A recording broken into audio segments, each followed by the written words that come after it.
WTO 상소기구는 우리의 수입 규제 조치가 WTO 협정에 합치한다고 판정하였습니다.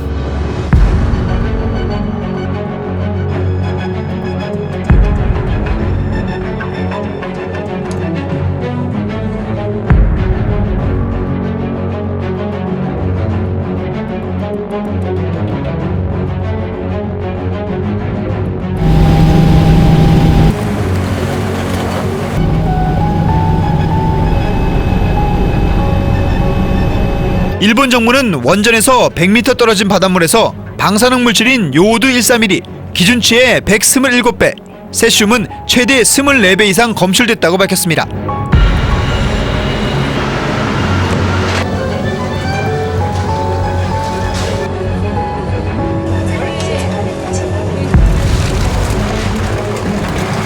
후쿠시마 원전 사고 이후 국내로 들어온 수산물 가운데 방사성 물질이 조금이라도 검출된 물량은 3,010톤가량입니다. 모두 수입식품 검사를 통과해 시중에 유통됐습니다.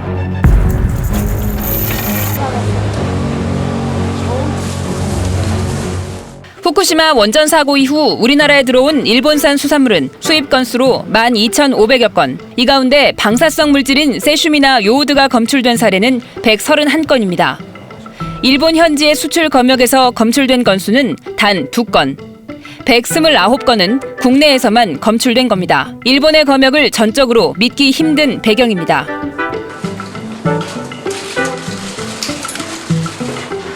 기존에 이제 8개 현에서 기준치 이상이 나오는 수산물만 수입을 금지했었는데 8개 현의 모든 수산물만 수입 금지하도록 그렇게 결정을 했습니다. 8개 현을 제외한 나머지 지역에서 들어온 거에 대해서는 세슘이 검출이 되면 지금까지는 그냥 기준치 이하면 수입이 통관되도록 했는데 조금이라도 나오면은 이제 스트론튬이나 플루토늄 등 기타 핵종에 대한 검사 증명서를 요구하기로 했습니다. 사실상 수입이 되지 않도록.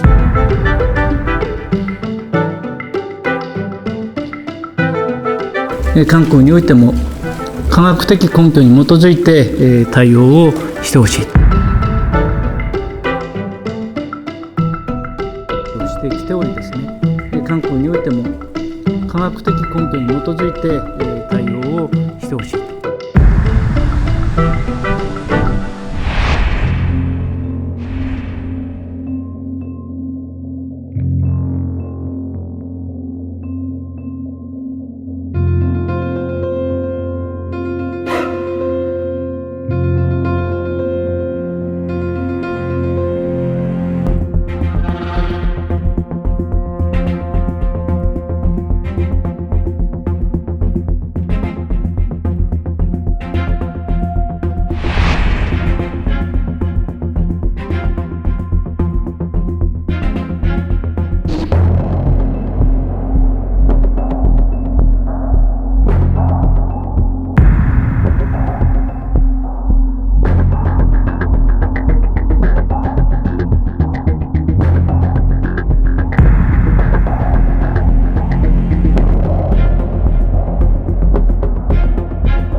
(2014년) 임시 특별조치를 재검토하기 위해서 민간 전문가위원회를 구성을 하고 3차례에 걸쳐서 일본 현지 조사를 실시를 했습니다.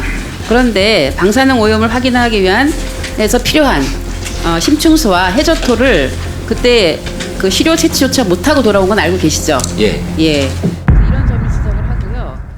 그리고 일본산 수산물들 식품에 대한 객관적인 위험 평가를 WTO 세계무역기구는 한국의 후쿠시마 수산물 수입 금지 조치에 대해 일본이 제기한 소송에서 일본 측 손을 들어줬습니다. 한국 정부의 첫 조치는 정당했지만 후쿠시마 인근 8개 현의 28가지 수산물에 대해 포괄적이고 지속적으로 수입을 금지한 것은 협정 위반이라고 WTO는 판단했습니다.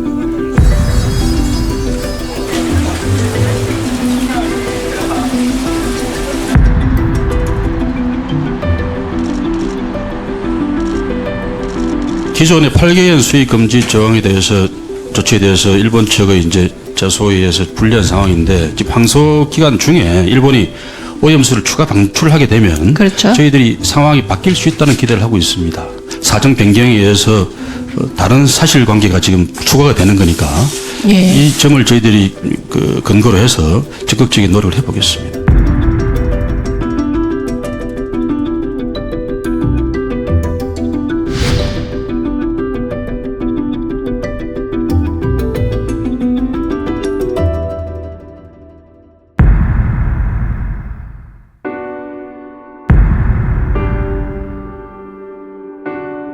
WTO 상소기구는 1심 당시 일본 측이 제기한 4개 쟁점 중 일부 절차적 쟁점을 제외한 사실상 모든 쟁점에서 1심 패널 판정을 파기하고 우리의 수입 규제 조치가 WTO 협정에 합치한다고 판정하였습니다.